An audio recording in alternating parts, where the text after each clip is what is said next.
Bueno, buenos días a todos. Iniciamos un ciclo de charlas desde la Subsecretaría de Gobierno Digital.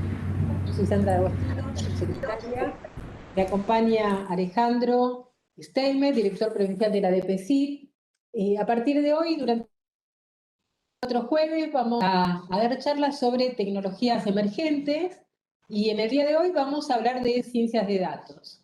Nosotros, desde la subsecretaría, entendemos que hay temáticas que si bien las conocemos, no las estamos aplicando como podríamos aplicarlas en la provincia, sobre todo en esta temática como si donde la provincia es una productora nata de volúmenes, de grandes volúmenes de datos, ¿no?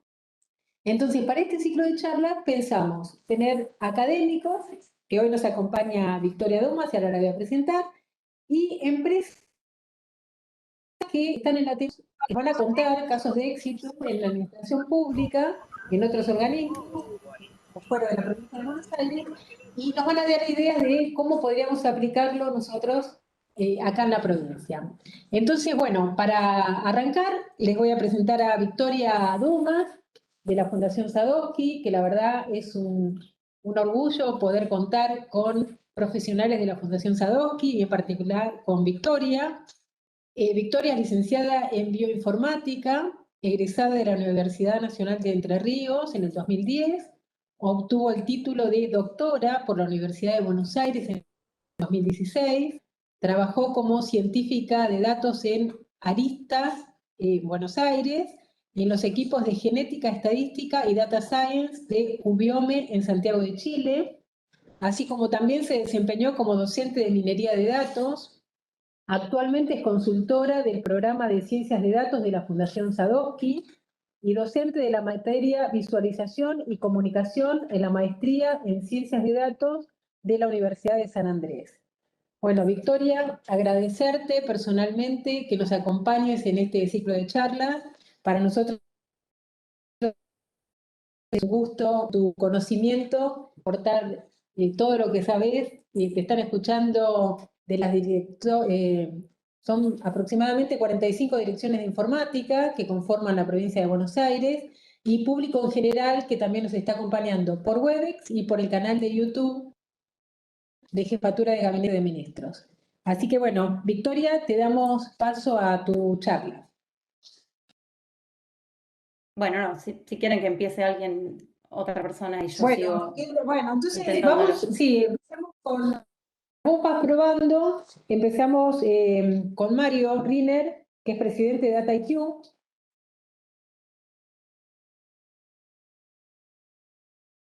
Hola, Hola Mario. ¿me escuchan bien? Sí, perfecto. Bueno, buenos días a todos. Soy Mario Riener, uno de los socios fundadores de DataIQ. Es una empresa que fundamos hace más de 16 años. Le agradezco la atención a ustedes, agradezco la deferencia de la subsecretaría de permitirnos participar y dar a conocer a ustedes nuestra empresa. Desde que comenzamos hace 16 años, nosotros estamos enfocados en las distintas problemáticas de Data Analytics, Artificial Intelligence. Obviamente fuimos evolucionando nuestro enfoque a medida que las tecnologías iban apareciendo. Originalmente se llamaba Business Intelligence, hoy Data Analytics. Somos una empresa que tiene más de 400 clientes activos en Argentina, muchos de ellos en el área del sector público, y nos basamos en ser expertos en este tipo de problemática y obviamente comercializamos algunas de las tecnologías existentes, principalmente la tecnología CLIC que está presente en distintos organismos. La idea es presentar la empresa, decir quiénes somos y agradecer nuevamente su atención y la deferencia de habernos invitado. Y le doy la palabra a Luis Carvajal, es uno de nuestros consultores expertos en la organización, que les va a contar un poco más en detalle lo que hacemos. Gracias por todo y nos quedamos también acá atentos a posibles preguntas al final. Luis. Buenos días a todos, ¿cómo les va? Bueno, yo soy Luis Carvajal, soy arquitecto de soluciones de DataIQ y hace más de 7 años que trabajo con tecnologías asociadas a la ciencia de datos. Y como contó Mario, les voy a contar un poco más de DataIQ, qué hacemos, a qué nos dedicamos. ¿Sí? Y para eso les voy a dar un poco un contexto. ¿Sí? Somos una empresa de servicios y soluciones de IT, que a su vez somos el Lead Master Reseller de Qlik para Argentina, Paraguay y Uruguay. Y contamos con más de 500 clientes y a lo largo de los últimos 15 años como organización, perdón, 16 años como organización, hemos ganado 6 premios globales de Qlik y hemos acompañado a nuestros clientes a resolver sus desafíos en sus procesos de transformación digital a través de los datos. Nuestra visión como empresa es ser la empresa argentina con cobertura regional de servicios de analytics y big data, contando con un equipo de consultores especializados y como misión, nuestra misión es ayudar a las compañías a democratizar sus datos mediante soluciones simples que les permitan el acceso a todas las áreas del negocio de una organización, accediendo a la información oportuna de valor para la toma de decisiones. Por otra parte, nuestro equipo de consultoría hoy está conformado por más de 60 consultores con perfiles multidisciplinarios que tienen amplia experiencia, tanto técnica como funcionales, asociados a lo que sería Business Intelligence, Big Data y todas las soluciones basadas en datos, es decir, de la ciencia de datos. Nuestros 4 pilares son el licenciamiento de software, ya que somos el Lead Master Reseller de Qlik para la región y proveemos todo lo que son licencias de la plataforma de Qlik. Nuestro segundo pilar son los servicios de consultoría, para el cual contamos con un equipo de consultores que están enfocados en proyectos de analítica, usando tecnologías como Qlik, Power BI, Python y soluciones de automatización de procesos. Nuestro tercer pilar es el soporte técnico, ya que contamos con un equipo capacitado para resolver cualquier tipo de inquietud referido a los productos de Qlik que comercializamos y otros productos complementarios de la plataforma. Por último, tenemos el pilar de educación, en el cual ofrecemos una serie de programas y cursos y capacitaciones en Qlik y Power BI para organizaciones y espacios académicos, como también cursos a medidas según las necesidades de cada organización. Hoy, en estos últimos 16 años de compañía, más de 500 clientes nos han elegido de forma activa hoy, ¿sí? Con lo cual hemos provisto de tecnología y servicios para todo tipo de verticales como energía, servicios financieros, agro, salud, consumo masivo y comunicaciones. Sin olvidarnos, obviamente, del sector público, que en este caso podemos mencionar instituciones gubernamentales como AFIP, AGIP, ARBA, Nación Servicios, ¿sí? Que obviamente por preservar la confidencialidad de los contribuyentes no podemos mencionar qué proyectos se implementaron, pero pueden consultar estas instituciones para tener más información acerca de los proyectos implementados con nuestra tecnología y asesoramiento. También podemos mencionar al Ministerio de Salud de la Provincia de Buenos Aires, al cual le hemos provisto la tecnología necesaria para lo que es la gestión de la pandemia y mantener a los ciudadanos informados respecto a indicadores de salud pública. Y sobre esto les voy a contar más adelante en qué hemos trabajado. Como compañía, nosotros acompañamos a las organizaciones en todo el camino del dato, desde lo que es la ingesta de datos hasta la visualización y posteriormente a lo que es la implementación de modelos de analítica avanzada. Como sabrán, es un camino que tienen que recorrer las organizaciones para poder obtener el valor de los datos. En este camino podemos resaltar 4 etapas principales. Tenemos lo que es el Data Management, Descriptive Analytics o analítica descriptiva, analítica avanzada y analítica prescriptiva. Cada etapa, por ejemplo, la primera etapa sería la de Data Management, En esta etapa nuestro objetivo es automatizar todo lo que es la ingesta de datos de cualquier tipo de origen y consolidar todos los datos necesarios para la toma de decisiones. En este proceso lo que realizamos son transformaciones, limpieza de datos, normalización, todo lo necesario para que los datos estén listos para análisis. Para esto nos apoyamos en la tecnología de Qlik y otras soluciones líderes en el mercado para lo que es el manejo de datos, lo que nos permite poder realizar migraciones de bases de datos o incluso modernización hacia una estrategia en la nube, que hoy en día es la tendencia, ¿no? También proveemos lo que son servicios de tecnología para lo que es la automatización de Data Warehouse y Data Lakes en la nube.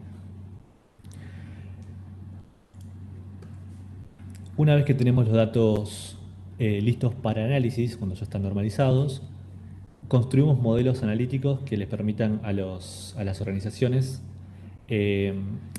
poder analizar sus datos a través de la tecnología Qlik o Microsoft con aplicaciones en estas tecnologías. Estas tecnologías a su vez proveen datos que pueden ser actualizados de forma en tiempo real, ¿sí? Ofreciéndoles un diagnóstico lo más preciso posible, ¿sí? Con la anticipación que requiere cada negocio y cada área. También a su vez estos tableros, indicadores, gráficos y demás, también realizamos integraciones de estas plataformas a sus portales web, permitiendo que no solo los usuarios internos, sino también externos puedan consultar los datos públicos de estas organizaciones. Por último, colaboramos con nuestros clientes que además de obtener un diagnóstico de su organización, deseen predecir comportamientos o indicadores mediante modelos predictivos basados en las tecnologías de Python, R y Azure Machine Learning. Y para esto contamos con un equipo de especialistas en analítica avanzada con experiencia en distintas verticales para un mejor asesoramiento. Y en este caso podemos mencionar, por ejemplo, una previsión de ventas, pronóstico de inventarios, análisis de recursos humanos como por ejemplo rotación de empleados o incluso rotación de clientes. De esta manera podemos mencionar que en nuestra experiencia con datos hemos realizado implementaciones de punta a punta, desde lo que es el licenciamiento, el desarrollo de soluciones hasta su despliegue en producción. Nos hemos asegurado que las organizaciones adopten nuestra tecnología mediante nuestra tecnología y buenas prácticas mediante nuestros servicios de capacitación, y a quienes fueron clientes de Qlibio, que era el producto estrella de esta plataforma de Qlik, los acompañamos en su proceso de modernización de tecnología junto con la capacitación necesaria para la adopción de esta nueva plataforma. Y en este proceso hemos contribuido en el armado de estrategias de datos como parte de un proceso de transformación digital de nuestros clientes. Como Lead Master Reseller de Qlik, también diagnosticamos y asesoramos a nuestros clientes con las mejores prácticas de infraestructura y ambientes de alta disponibilidad. Y por último, nuestros servicios han contribuido también a atender las necesidades específicas de cada cliente a través de nuestro servicio de soporte, ¿sí? Mejorando sus aplicaciones, sus procesos y la resolución de problemas asociados con los datos. Ahora les voy a contar cuáles son las tendencias que nosotros identificamos en el sector público. ¿Sí? Podemos mencionar, por ejemplo, la importancia de mantener a los ciudadanos informados, la colaboración entre instituciones, los programas de modernización de sus tecnologías y, por último, la salud pública. DataIQ les ofrece la tecnología necesaria a sus clientes del ámbito público para establecer programas de gobierno abierto, como también para facilitar la colaboración entre distintas instituciones públicas, mejorando así los indicadores de gestión. Nuestras soluciones, servicios, tecnología permite también implementar estrategias de modernización que ya hemos llevado a cabo en algunas instituciones del sector público. Y para mencionar, por ejemplo, para lo que es la salud pública, lo que les había comentado antes respecto al Ministerio de Salud de la Provincia de Buenos Aires, les proveímos toda la tecnología necesaria para realizar un seguimiento y análisis de indicadores asociados a la pandemia.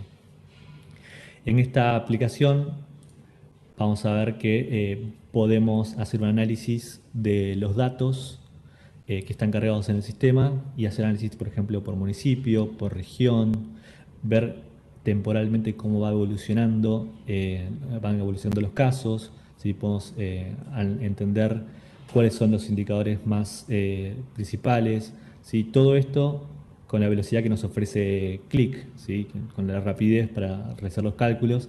Y no solamente contamos con gráficos simples como gráficos de barras o líneas, sino también con analítica de mapas, así que es muy importante para entender cuáles son las zonas más afectadas por la pandemia. Eh, si quieren pueden visitar la URL que figura en pantalla y si no después la comparto por el chat para que puedan acceder al tablero.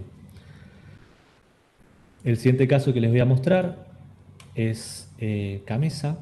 ¿Sí? En esta plataforma hemos realizado una integración con su portal web en el cual mostramos distintos indicadores de su informe mensual, embebiendo completamente la analítica que ellos utilizan para la gestión con datos públicos, ¿sí? Es decir, cualquiera puede ingresar a esta URL y utilizar nuestra plataforma de Click para poder analizar o entender o informarse acerca de conocer los datos energéticos de nuestro país. ¿Sí? Vamos a poder hacer distintos análisis y comprender cómo cómo se comportan estos indicadores energéticos. Con esto, bueno, terminaría mi presentación. Les agradezco por el espacio. Pueden contactarnos, tienen mi mail y si no, nuestra URL en el cual pueden obtener más información acerca de los servicios que ofrecemos. Bueno, muchas gracias Mario y Luis. Eh, Ahora vamos a dar paso a Victoria. Creo que ya está solucionado el tema técnico. Eh, Perfecto. bueno, Victoria entonces de la Fundación Sadowski nos va a compartir su presentación, su charla y su presentación. Así que, Victoria, ahí estamos. Bueno, muchas gracias ante todo por la invitación. Eh, bueno, muchas gracias Vanina por estar asistiéndome con las diapos. Bien, bueno, vamos con el siguiente.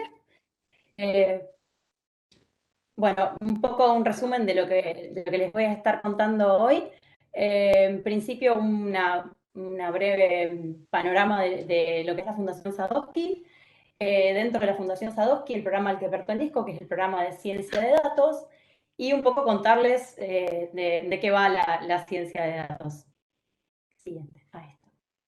Bueno, la Fundación Dr. Manuel Sadowski es una institución público-privada cuyo objetivo es favorecer la articulación entre el sistema científico-tecnológico, las universidades, los grupos de investigación y la estructura productiva en todo lo referido a la temática de las TICs, de las tecnologías de la información y la comunicación. Somos como el nexo en el que entre estos distintos actores. Un poco como para hacer un poquito de historia sobre la fundación. Esta fundación es bastante joven, nace en el año 2011. En 2012 se crea el primer... Siguiente, por favor. En 2012 se crea el primer programa de la fundación, que es el de seguridad en TIC, que justamente tiene como la función de fortalecer las capacidades del sistema científico en todo lo referido a lo que es seguridad de la información. Después, en el año 2013, nace lo que es el área de vinculación tecnológica, que lo que hace es promover la innovación tecnológica en estas áreas, también en TICs, a través del impulso de la interacción entre las universidades y las empresas. Ellos trabajan con créditos de fase cero, tienen muy buenas herramientas para poder establecer y fomentar ese vínculo. Siguiente, por favor. En el año 2014 es que nace el programa de ciencia de datos, del cual formo parte, que ya les voy a contar un poco de qué nos ocupamos. Y también se trabaja en un desarrollo muy importante, que es el software GENIS, que es una herramienta informática que permite contrastar perfiles genéticos provenientes de muestras biológicas obtenidas de escenas del crimen o de desastres, vinculando así eventos ocurridos en distintos momentos, en distintos lugares, y de manera de aumentar las probabilidades de individualizar a los delincuentes o personas desaparecidas o víctimas de siniestros, etc. Y en el año 2015 se incorpora la iniciativa Programar, que es una iniciativa muy importante dentro de la Fundación, cuyo objetivo es hacer que el aprendizaje significativo de las ciencias de la computación esté presente en todas las escuelas argentinas. Ellos recientemente acaban de desarrollar unos manuales muy interesantes para todas las áreas de estudio, que son libres para descargar y están realmente, es muy buen material que ha hecho la gente de Programar. Bueno, esto un poco para darles una idea de lo que es la Fundación. Ahora, yendo al programa de ciencia de datos, les cuento que este programa, la visión con la que se creó este programa es la de consolidar a la Argentina como líder regional en la temática de ciencia de datos, considerada clave para la autonomía tecnológica, el desarrollo socioeconómico y la competitividad. Siguiente. ¿Cuáles son las actividades que nosotros realizamos dentro de este programa? Bueno, son bastante variadas. Por un lado, damos asesoramiento fundamentalmente a entidades del Estado o a veces pequeñas empresas que quieren incorporar o tienen ciertos datos y quieren ir haciendo análisis, ir incorporando algunas herramientas de ciencia de datos. A veces lo hacemos a través de vinculaciones con gente que conocemos de la academia que podría resolver ese tipo de problemas que estas personas tienen. También hacemos tareas de difusión, esto lo hacemos a través del apoyo a distintas conferencias o jornadas que traten de la temática. También hacemos educación. En algunos casos se nos ha solicitado el armado de cursos de capacitación para ir formando equipos dentro de las empresas. Y bueno, como es un área tan emergente por ahí y que todo el tiempo está cambiando, es importante mantener una estrecha relación con lo que se está desarrollando en las universidades, porque bueno, si bien es un área en que también las empresas van muy tomando la delantera, en lo que es desarrollo, hay ciertos desarrollos en los que las universidades pueden ir haciendo sus aportes. Bien, ahora bien, yendo un poco más a qué es la ciencia de datos.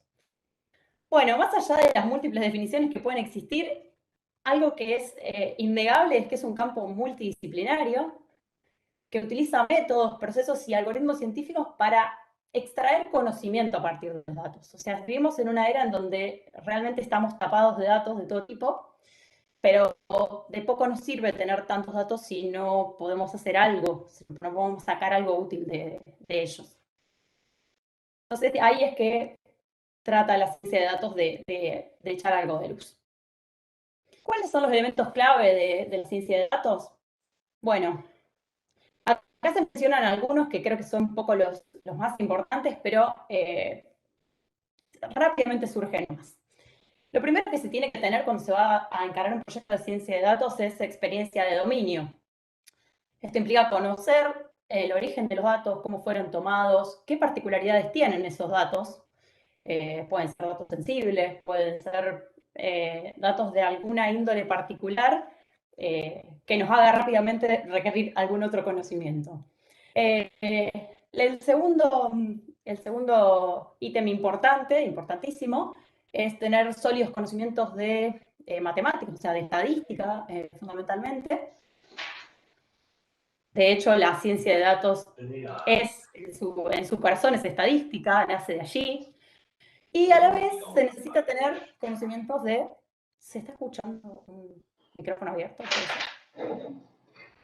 Se necesita tener conocimientos de ciencias de la computación, porque bueno, todos los métodos que se van a aplicar para manejar estos grandes volúmenes de datos requieren de la programación, requieren de conocer lenguajes para interactuar con las bases de datos. Y algo siguiente, algo que es fundamental es que, como se imaginarán, no se puede reunir todo este conocimiento en una persona, y aún si se pudiera, las cosas siempre se enriquecen cuando se trabaja en equipo. Para encarar cualquier proyecto de ciencia de datos se necesita un equipo. Típicamente hay personas que tienen más conocimiento de cada una de estas partes. Y entre todas hacen el trabajo. ¿Cómo es el proceso en ciencia de datos? ¿Cómo trabajamos? Bueno, partimos típicamente de tener alguna pregunta. Tenemos que tener un claro objetivo. Qué es lo que queremos predecir, qué queremos estimar. Esto parece muy obvio, pero no siempre se tiene tan claro qué es lo que se quiere hacer, más con esto de que estamos tan rodeados de tantos datos y típicamente la gente te acerca a los datos y te dice, bueno, quiero hacer algo con estos datos. Pero no está claro qué es lo que se quiere hacer y es súper importante pensar qué se quiere hacer. Después de esto, y algo que a veces suele costar bastante, hay que obtener los datos. Y no solo obtenerlos, sino hay que conocer cómo se tomaron, qué datos son relevantes. Preguntar si existen cuestiones de privacidad respecto a esos datos. No es lo mismo tratar un dato u otro y las implicancias que puede tener estar trabajando con cada tipo de dato. Luego de ello hay que explorarlos. Esto puede implicar graficarlos, ver si hay anomalías, si hay patrones. Limpiar los datos, que es una tarea que lleva bastante tiempo y es clave. Y después de eso, bueno, ya viene la parte de armar los modelos que se tienen que entrenar, se tienen que validar, testear. Y bueno, una vez que tenemos algún resultado, lo que tenemos que hacer, y también es un paso que es clave, es poder comunicar y visualizar los resultados de alguna manera en la que sea comprensible para el público, para nuestra audiencia. Bien, siguiente. Bueno, ¿qué técnicas utilizamos para hacer en estas distintas etapas en el proceso de la ciencia de datos? Bueno, son variadas las técnicas. Usamos visualización, usamos inferencia estadística, algunas herramientas que entran dentro de lo que es aprendizaje supervisado, que ya les voy a contar. A veces aprendizaje no supervisado también. Procesamiento del lenguaje natural, que es algo que se está usando bastante con el tema de tratar de extraer información del texto. Aprendizaje por refuerzos y bueno, hay algunas otras técnicas también. Ahora les voy a contar un poco rapidito algunas. ¿Para qué visualizamos, básicamente? Bueno, visualizamos porque necesitamos una herramienta que nos permita ampliar la cognición, o sea, tratar de transformar los números de alguna manera y otras piezas de información que tengamos en gráficos para que el contenido sea más fácil de entender y de usar. La visualización puede estar presente en distintas etapas del proceso en ciencia de datos. Puede estar en una primera etapa para explorar, más allá de algunas métricas que uno le pueda calcular, de estadística descriptiva. Siempre graficar nos da como una visión un poquito más amplia. Otra función puede ser la de explicar. Una vez que uno tiene los resultados, los explica a la audiencia usando visualización típicamente. O bueno, si tiene una hipótesis, podría usar visualización para confirmarla o descartarla. Siguiente. Bien, yendo a otra de las técnicas, la inferencia estadística. Podemos decir que es el conjunto de métodos que nos permiten inducir a partir de la información empírica proporcionada por una muestra cuál es el comportamiento de una determinada población con un riesgo de error medible en términos de probabilidad. La inferencia la podemos dividir en dos tipos, puede ser paramétrica o no paramétrica. Y en general, bueno, las herramientas más conocidas que obtenemos de estos métodos son los intervalos de confianza, los test de hipótesis, regresión lineal, ANOVA, series de tiempo y un largo etcétera. Siguiente. Bien, otra de las técnicas, o grupo de técnicas, mejor dicho, son las de aprendizaje supervisado, cuyo objetivo es entrenar un algoritmo otorgándole las preguntas, denominadas características, un conjunto de características de nuestros datos, y las respuestas, que son las etiquetas que esperamos que el modelo aprenda a obtener, digamos, ¿no? Entonces, bueno, esperamos que este modelo relacione las etiquetas con las características con las etiquetas. Y dependiendo de la naturaleza de las etiquetas que tengamos, los vamos a poder separar en métodos de regresión, en donde las etiquetas son numéricas sobre un continuo, o de clasificación en donde las etiquetas son discretas. O sea, tenemos un conjunto de clases, básicamente. Siguiente, por favor. Un ejemplo de regresión sería lo que se conoce como forecasting, en donde, conociendo una serie histórica de algunas pocas variables, se intenta predecir el valor en el periodo siguiente. Esto se hace mucho para predicción de volúmenes de ventas, para precio de activos financieros, y bueno, la verdad es que tiene muchos campos de uso el forecasting. Siguiente. Otro tipo de ejemplo sería un caso de clasificación. Lo que se hace, bueno, con estos modelos, o sea, se les da, por ejemplo, un conjunto de datos de imágenes, que serían un tipo de dato muy específico y que se usa mucho, imágenes de animales, o pueden ser, en este caso, perros y gatos, y la idea es entrenar el modelo de modo que aprenda a clasificar si es un perro o es un gato. En el fondo, esto es una función matemática que se tiene que ir ajustando en la medida en que se van conociendo más ejemplos para tratar de que la salida sea lo más parecida a la esperada. Siguiente.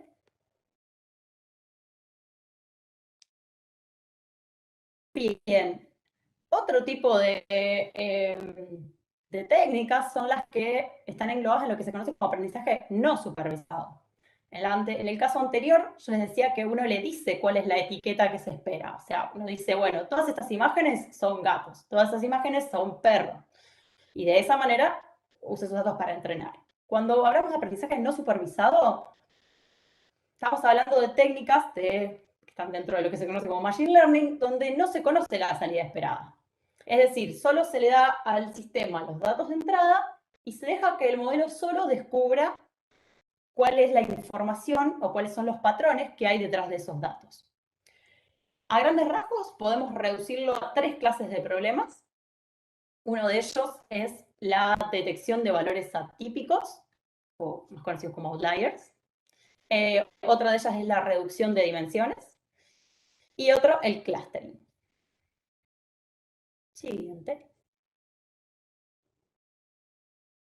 Un ejemplo, entonces, de aprendizaje no supervisado sería el caso y específicamente dentro de aprendizaje no supervisado, de reducción de dimensión, sería lo que se conoce como análisis de componentes principales.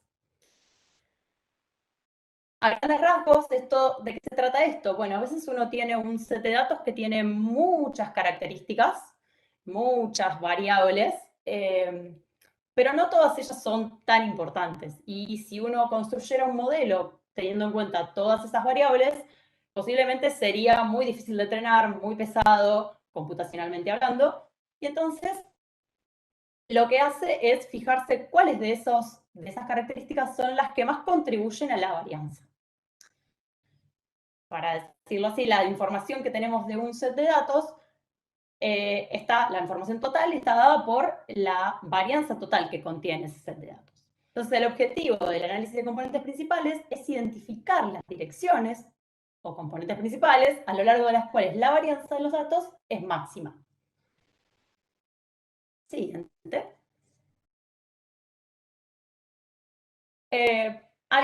Esta técnica es particularmente útil de aplicar cuando hay variables dentro del set de datos que están altamente correlacionadas. Porque esto quiere decir que hay bastante redundancia y entonces podemos prescindir de muchas de las variables y hacer más simple el modelo. Entonces PCA se puede usar típicamente para esta función, para reducir el número de variables original, a un conjunto mucho más chico, pero que entre ellas explican un gran porcentaje de la varianza. Siguiente.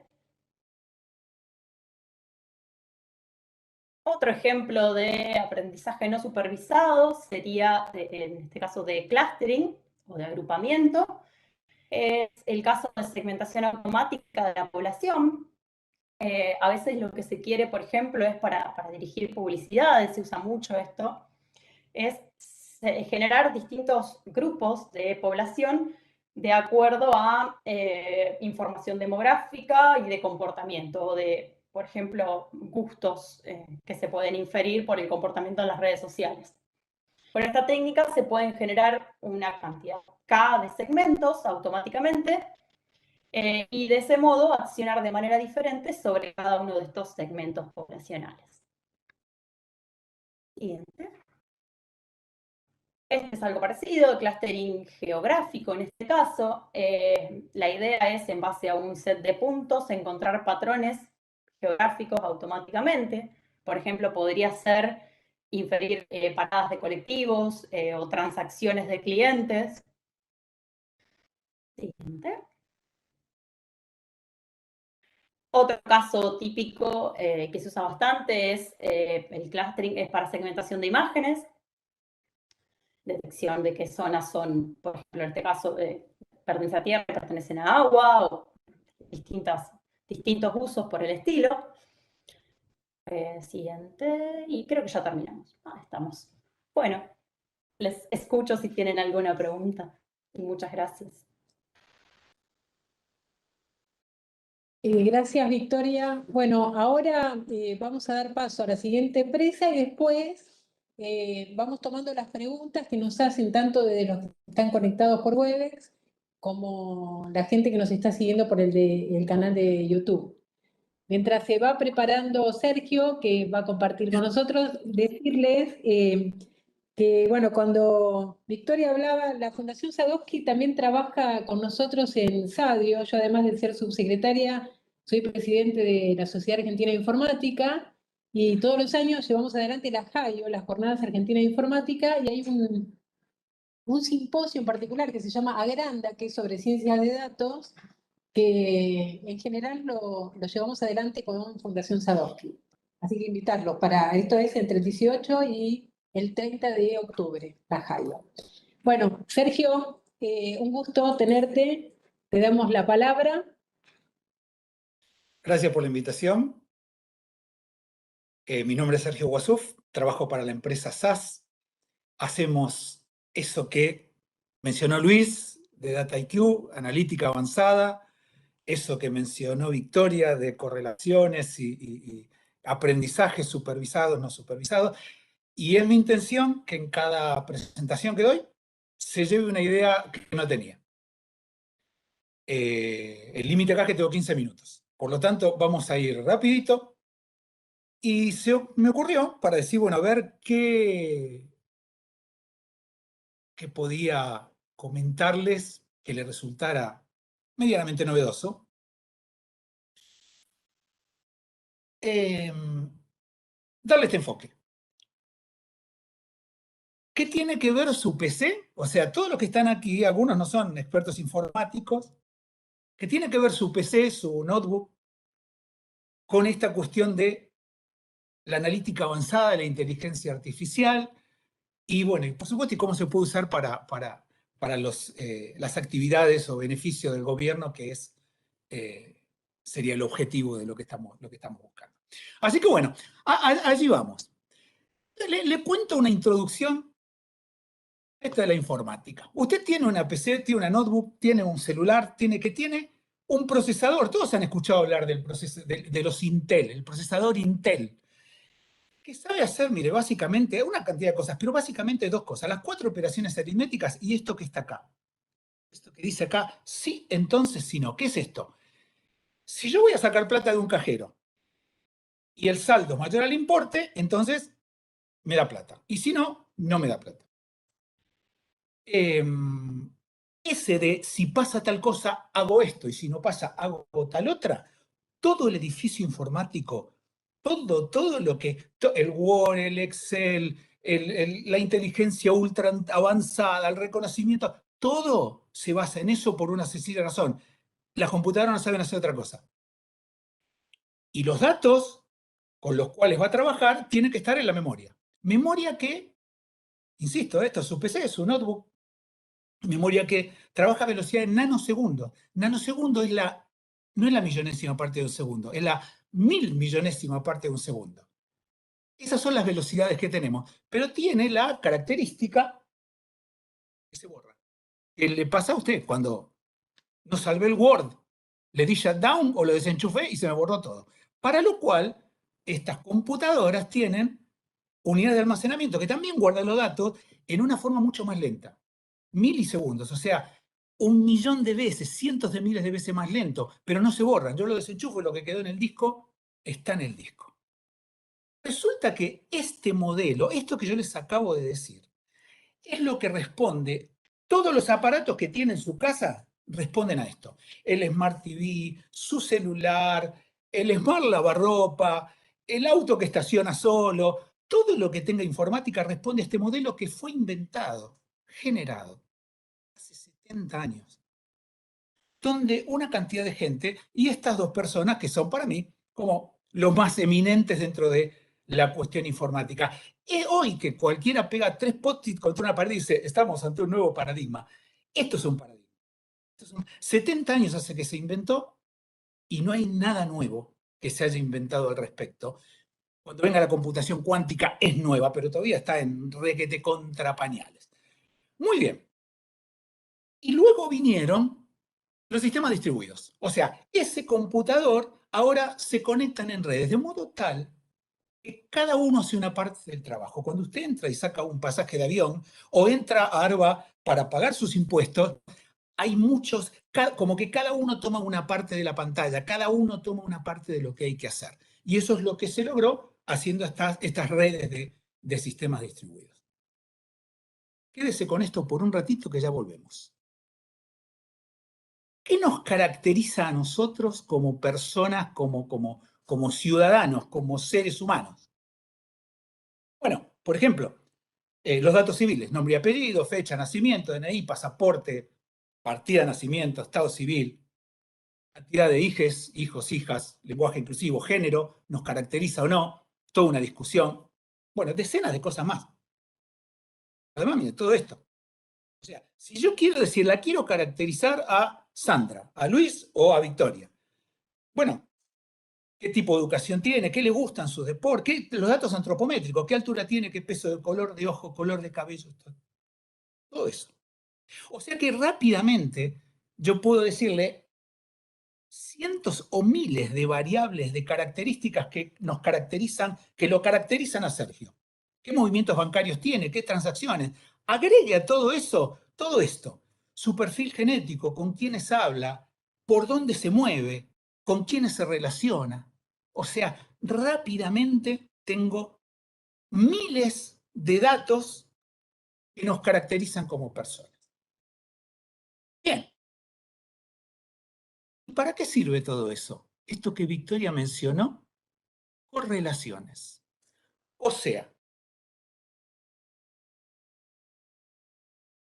soy una telefónica y una cantidad de gente, yo sé, porque tengo mis clientes, una cantidad de gente aceptó esta oferta de telefonía celular.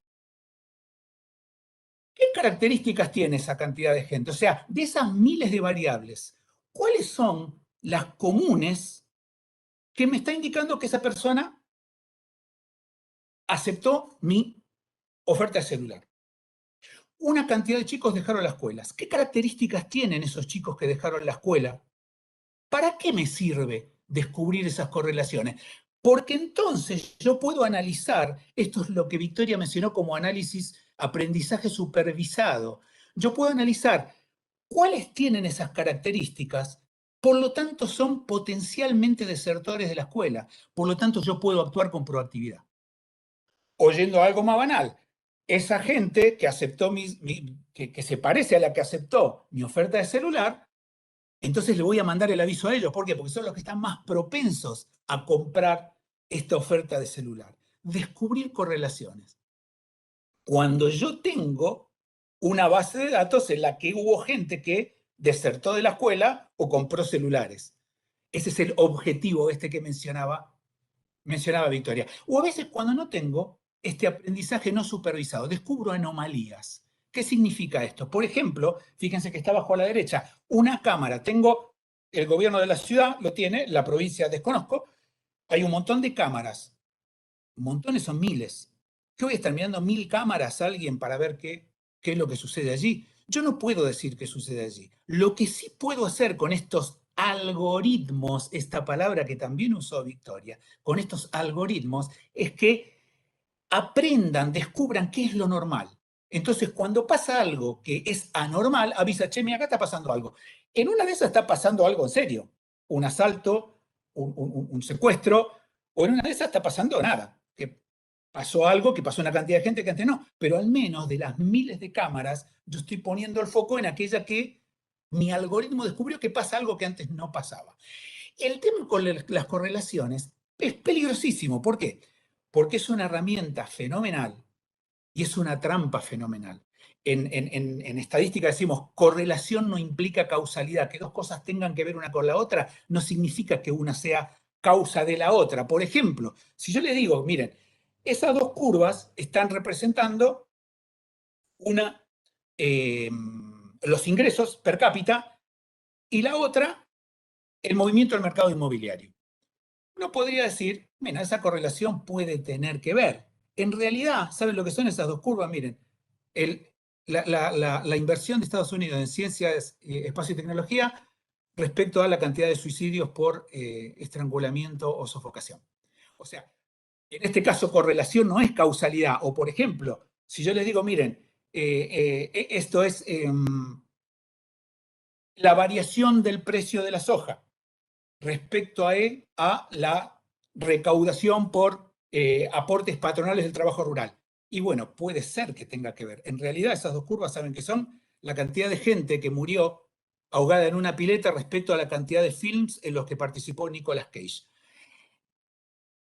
Correlación es una fabulosa herramienta, pero como comentó Victoria, hay que tener conocimiento del dominio para saber si esa correlación que los algoritmos me dicen, miren, estas variables tienen que ver, efectivamente son de utilidad. Ahora, necesito entonces capturar toda esa información. ¿Para qué? Para poder predecir eso que mencionó Luis como analítica avanzada. ¿Quién va a desertar? ¿Cuánto voy a recaudar? ¿A dónde tengo que mandar más ambulancias? ¿Quién tiene toda esa información? Toda esta gente. Y muchos más. Y muchos más. O sea, necesito obtener esa información. Y les comento que preparar esa información es la tarea que más tiempo se lleva, más que analizarla después. Muy bien. Y una vez que lo tengo, ¿qué hago? Pues le aplico algoritmo. ¿Qué es un algoritmo? Montones de definiciones de qué es un algoritmo. A mí me gusta esta. Conjunto ordenado de operaciones que permite hacer el cálculo para hallar la solución de un tipo de problema. Una receta matemática de pasos. ¿Para hacer qué? Analizar esa información. Esa información nos caracteriza a nosotros y que son miles, o si se quiere, decenas de miles de variables. ¿Y cómo hago para comparar las miles de variables que nos caracterizan de todos contra todos? O sea, de todos los ciudadanos, los millones de ciudadanos de la provincia de Buenos Aires, tendría toda esa información y quiero saber cuál va a ser, potencialmente, por ejemplo, son morosos de impuestos el mes que viene. Bueno. Y acá llega esto. ¿Por qué ahora? ¿Por qué esta gestión de Big Data ahora? Sí, esta es la biblioteca de mi juventud. Ven que están amarillitos los libros. Esto es de 1981. Ya hablábamos de entender lenguaje natural, los algoritmos que mencionó Victoria recién. Existen desde ese entonces. ¿Por qué ahora? Y por estas dos cosas. La ley de Moore. Moore fue uno de los fundadores de Intel, y dijo, más o menos ya por los 70, un poco antes, la potencia de las computadoras a igual precio se va a duplicar todos los años. Y después lo corrigió. ¿Qué pasa? Se duplica cada 2 años. Si se duplica cada 2 años, cada 20 años aumenta 1000 veces. O sea, 2 años 2, 4 años 4, perdón, 2 años 2, 3 años 4, años 8, y así en forma exponencial. A los 20 años, 1024. A los 22 años, 1048. Y así sucesivamente. O sea, la explosión masiva de esto, de que mi notebook actual tiene más potencia que los mainframes IBM que usaba el gobierno de la provincia hace 20 años y que valían literalmente millones de dólares. Y la otra, más importante que esto, es esta cuestión que se dice Big Data, datos que entran en mucho volumen, con mucha velocidad, en mucha variación. Pero ¿qué pasa esto? Y permítaseme esta analogía. Si yo tengo que cargar 1000 kilos, compro una camioneta. Si yo tengo que cargar 5000 kilos, 6000, compro un camión. Si yo tengo que cargar 20.000 kilos, compro un camión con acoplado. Si tengo que cargar 1 millón de kilos, no puedo comprar un camión con 500 millones de ruedas y que sea tan grande como la provincia de Buenos Aires. La única forma que tengo es dividirlo y usar muchos camiones para transportar eso, en tanto yo la carga la puedo partir en pedacitos. Si no la puedo partir, no tengo modo. Bueno, eso es el gran avance, lo que posibilita toda esta cuestión de analizar estas miles de variables de toda la gente, es haber logrado el procesamiento masivo. Primero tenía la máquina rota, después tenía la máquina arreglada, tenía que organizar. Y si tengo, tenía que comprar, tenía poquita, alguien está con el micrófono abierto. Hola, hola. Que si tengo que analizar 15 millones de ciudadanos, puedo darle a 15 computadoras 1 millón a cada una y procesan en paralelo, porque estos algoritmos que usamos, la gran mayoría, son paralelizables, se pueden procesar en paralelo y que cada computador tome un cachito. Y esto es lo que hace posible la Big Data. Este es el gran avance para mí de la informática. Bien, ¿y a qué lo puedo usar? Toda esta enorme capacidad de análisis de miles de variables de millones de personas. Para ver quién está evadiendo, yo podría predecir cuánto debería pagar esta persona y cuánto está pagando. Más o menos 10, 20%, no al saldo de un banco al centavo, pero sí en grandes volúmenes. ¿Quién está cometiendo fraudes? ¿A partir de qué? De esta cuestión de la anomalía. ¿Quién está operando de una forma que todos los demás no operan, de una forma anormal? ¿Quién está tratando personas? ¿Quién está prostituyendo personas a partir de los movimientos de la gente y de las redes de contactos?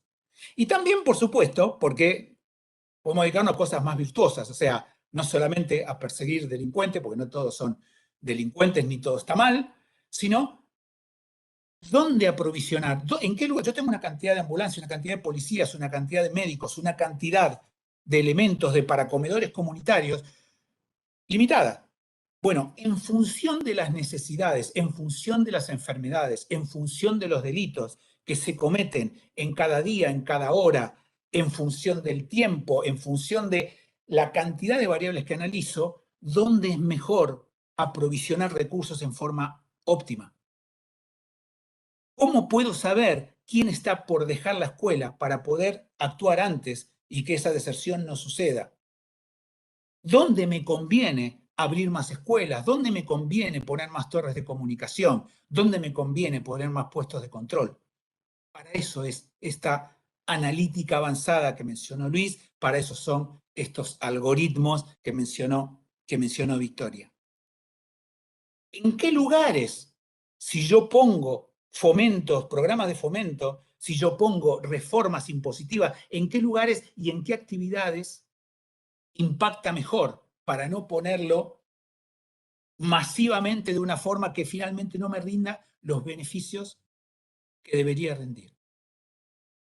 Y ojalá algún día esto que Yo insisto y disculpen el mensaje, nunca creí que seamos los mejores, ni tampoco los peores como algunos nos hacen creer y que la salida es Ezeiza. Yo no creo eso. Esta cuestión de impuestos, ojalá alguna vez hagamos una reforma impositiva que permita que esto, que no sé si será cierto, son 167, pero que son muchos y es un berenjenal, lo podamos mejorar. Y no me cabe duda que este tipo de herramientas podría ayudar a hacer esos tipos de análisis, donde se requiere una cuestión de voluntad política que, por supuesto, cruza a todos los partidos y a todas las ideologías, esto de si pudiéramos simplificar un poco nuestro sistema impositivo. Bien, ¿qué hacemos nosotros, la empresa SAS? Herramientas para facilitar, no solo para posibilitar, para facilitar la ejecución de estos modelos analíticos para obtener estos beneficios en función de nuestros objetivos. Y de modo tal que no haga falta super expertos para poder hacer esos modelos, sino que la gente, usuarios, ejecutivos, empleados del gobierno, con un poco de perfil técnico, con conocimiento de una planilla Excel, pueda hacer modelos básicos. Y por supuesto, como mencionó Victoria, nada es mágico y el conocimiento del dominio, del campo, es necesario. ¿Para qué? Para eso que yo les comenté. No comerse que 2 o n variables que están correlacionadas tienen que ver con el objetivo que yo estoy buscando. Para poder descubrir si efectivamente esa información que me está dando la inteligencia artificial me sirve a mis objetivos. Esa es la empresa SAS para la que trabajo y ese es el software que hacemos. Bien, y para finalizar, mensaje final. Si yo quisiera, otra vez, ¿qué nos caracteriza?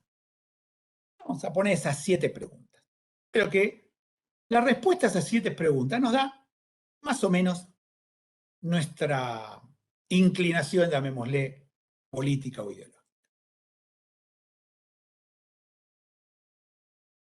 Si de los datos que yo tengo recabados, alguna persona piensa con las respuestas que marqué en color rojo, uno podría decir, y permítaseme ser un poquito estructurado además, esta persona es de derecha, centro-derecha. Si contesta con los datos en negro, diría, esta persona es de izquierda, centro-izquierda. Bien. Ahora resulta que vamos a analizar con esto, ¿qué es lo que el algoritmo aprendió? Resulta que analizando los textos de las redes sociales, el algoritmo se ha dado cuenta que la gente que opina mayoritariamente, esas opiniones, digamos que en rojo, tienen como comentarios favorables a un candidato, pongámosle, vamos a poner como caso hipotético, para la candidata que vamos a llamar Patricia. Y los que opinan más como lo que dice el negro, tienen opiniones, comentarios en las redes al candidato que vamos a llamarlo Axel, por poner un nombre hipotético. Muy bien. En realidad, el algoritmo no sabe nada de izquierdas ni de derechas. Lo que se ve que la gente que opina más o menos como rojo habla lindo y dice, qué linda, qué buena mujer es esta mujer Patricia. Y los que opinan como negro dicen, qué buenas ideas tiene este señor Axel. Ahora resulta que analizo a Sergio. Y Sergio le pasa lo que posiblemente le pase a mucha gente. No es ni totalmente esas ideas como que están marcadas en rojo, ni las totalmente marcadas en negro. Resulta que Sergio, por lo que se ve acá, opina en negro en estas cosas, como que es medio de izquierda, centro-izquierda, pero también dice, no, yo estoy cansado de que me paren los piquetes y estoy cansado de que los ladrones entran por una puerta y salgan por la otra. O sea que es un poco de izquierda, pero un poquitito así de derecha en esto. Yo que trabajo para la candidata Patricia, entonces le voy a mandar a Sergio. Sergio, ¿no estás cansado de que le corten la calle cuando va al trabajo? Sergio, ¿no estás cansado que los ladrones entren por una puerta de la comisaría y salgan por la otra? Vóteme a mí. No le voy a decir a Sergio que en todo lo demás yo no tengo nada que ver.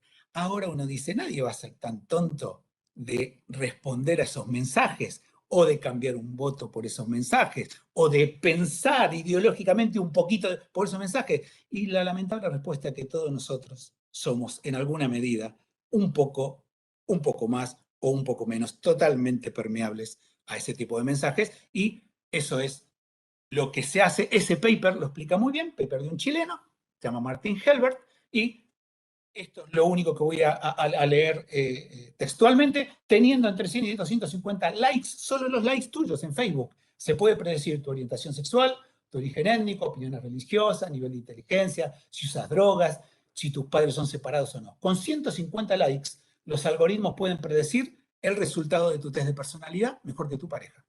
Con 250 likes, mejor que vos mismo.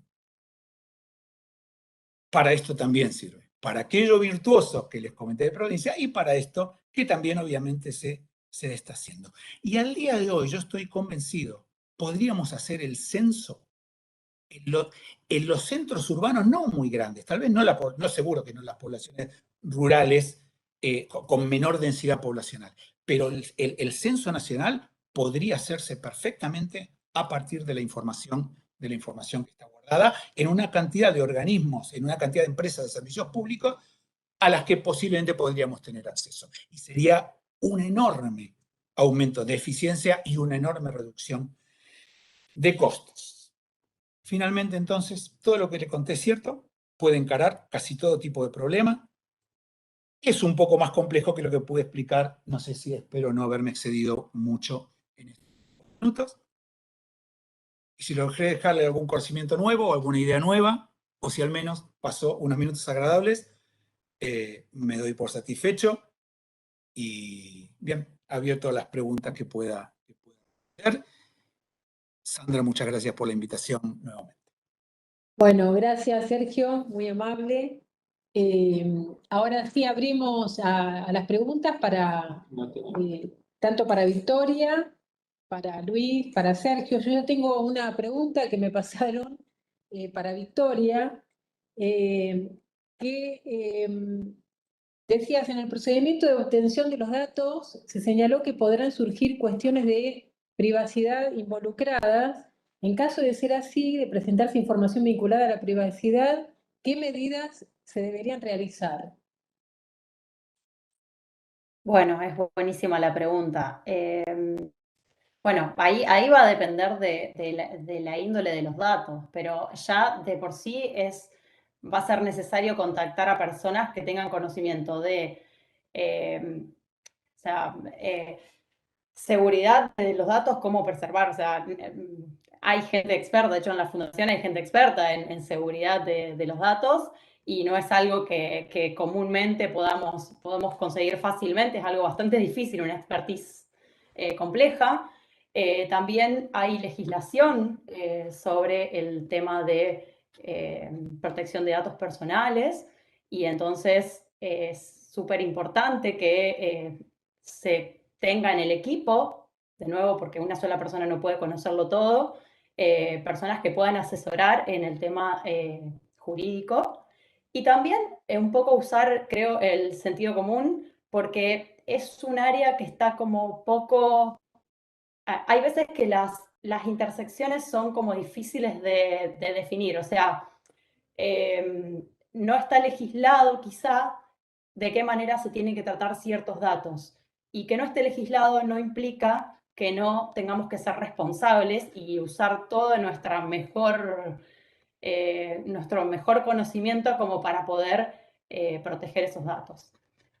O sea, eso pasa a veces en la intersección, por ejemplo, no sé, el uso de datos de salud para inteligencia artificial. La inteligencia artificial es como que está copando todo y parece que cualquier persona se baja cualquier dataset. Por ejemplo, ahora en el tema COVID pasó mucho de que estaba mucha gente que conoce de algoritmos de procesamiento de imágenes, quería buscar imágenes de radiografía de tórax, por ejemplo, e intentar hacer predicción. Bueno, momento, está bien que sabes manejar la computadora, las herramientas de inteligencia artificial, pero estás tratando con datos que son de salud, que están atados a toda una cuestión que no se puede ignorar. Y bueno, eso es un tema súper clave. A veces hay que recurrir incluso para capacitar a la gente que va a estar trabajando, hay que recurrir a capacitaciones que están hechas en el exterior, que acá todavía no está armado eso en Argentina. Que espero haber respondido más o menos la pregunta. Sí, sí. Y yo agrego también acá, en el caso de la provincia de Buenos Aires, que nosotros utilizamos información de la ciudadanía. Así que el cuidado que tenemos que tener es muy fuerte, ¿no? Porque no podemos utilizar cualquier información o disponibilizar de cualquier información. Sí, y Respecto más a... allá, perdón, agrego una cosita, más allá Sí. de que uno tenga las mejores intenciones, siempre lamentablemente hay que pensar en qué se podría hacer, qué podría querer hacer una persona que no tenga las mejores intenciones. Claro. Porque a veces en el equipo uno puede decir, bueno, pero estamos todos de acuerdo que no vamos a divulgar esto, perfecto. Pero si llegamos a tener una filtración de datos, ¿qué puede pasar? ¿Para qué se pueden llegar a usar? Y entonces hay que llegar a dimensionar esos riesgos. Eso me parece un punto clave también.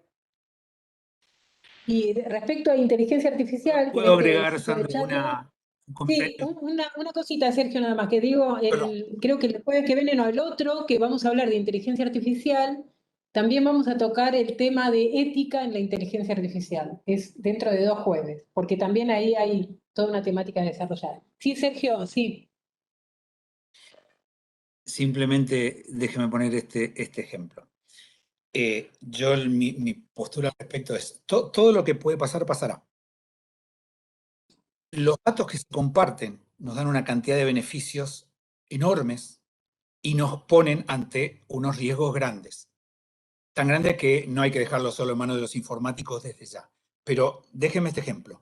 Supongamos que pudiéramos tener un sistema de salud donde todas las radiografías que nos hicimos, las caries que nos arreglamos, todo está centralizado. Todo. Y está disponible por todos. Todas las entidades públicas, privadas, todos.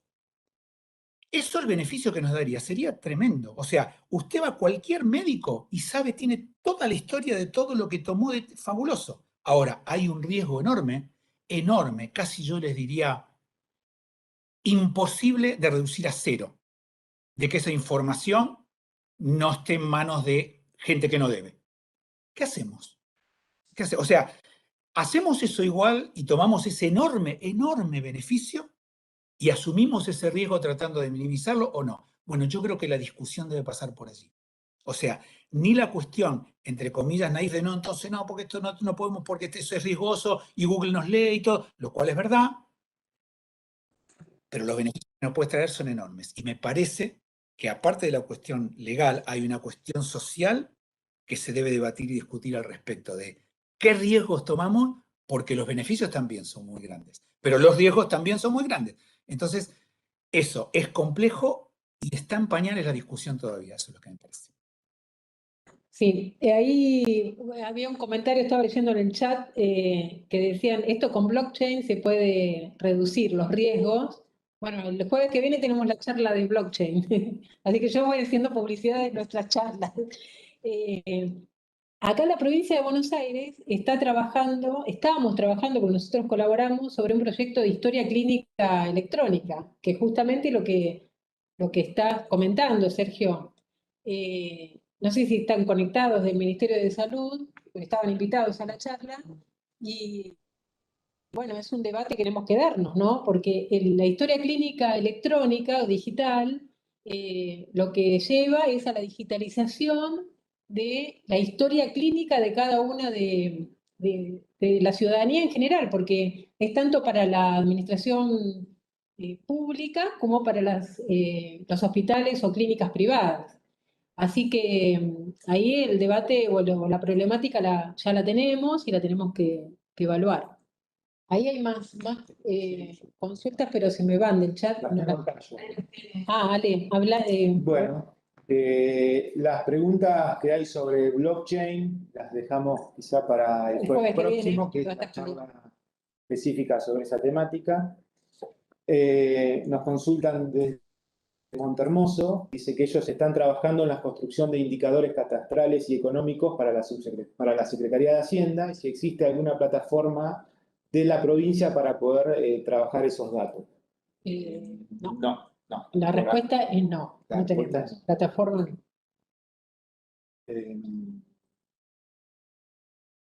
Bueno, acá hay otras opiniones respecto a la información de salud, que los centros o institutos creen que la información es de ellos, pero es propia del paciente. Bueno, sí, Sí, es cierto. Eso es cierto también.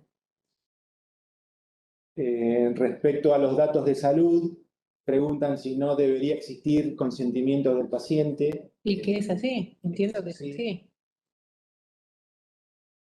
Y otra cosa, por ejemplo, nosotros desde la provincia, que somos los productores de grandes volúmenes de datos, solo por ejemplo para la aplicación de Vacunate PBA tenemos 11 millones, ¿no? Registrados más o menos.